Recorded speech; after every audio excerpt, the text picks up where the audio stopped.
A crew sits 50 feet underground in a reinforced concrete capsule somewhere in the northern Great Plains.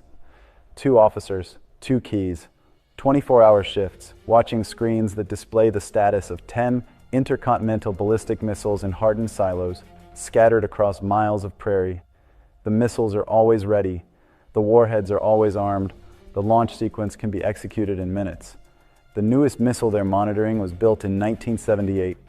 That's not a typo. The weapon system responsible for 1/3 of America's nuclear deterrent is nearly 50 years old. Components are failing. Parts are no longer manufactured. Some systems are so obsolete that the engineers who designed them are retired or dead. And yet these missiles remain on alert, every day, every hour, aimed at targets that could end civilization. This is not sustainable, and the cost of replacing them is spiraling into territory no one anticipated. The replacement is called the LGM-35 Sentinel, and it may be the most strategically consequential, politically controversial, and financially staggering weapons program the United States has ever attempted. 400 Minuteman III missiles sit in silos across Montana, North Dakota, and Wyoming. They've been there since 1970. They were designed for a 30-year service life. They're now entering their 6th decade. The solid rocket motors are degrading. The guidance systems are held together with life extension programs that are themselves reaching their limits. The infrastructure, the silos, the command centers, the launch facilities, all of it is deteriorating faster than it can be repaired.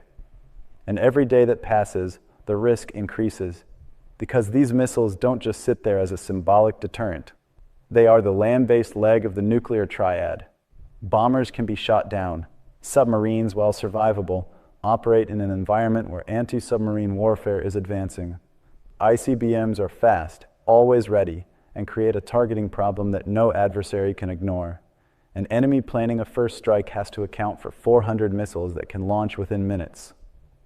But only if the missiles work, only if they're credible, only if adversaries believe they will launch.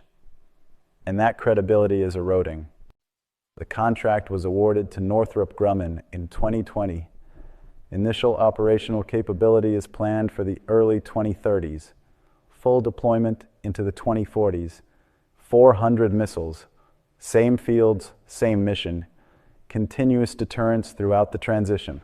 The initial cost estimate was $96 billion. That estimate is now obsolete. In 2024, the Department of Defense confirmed that costs had breached $140 billion. Some analysts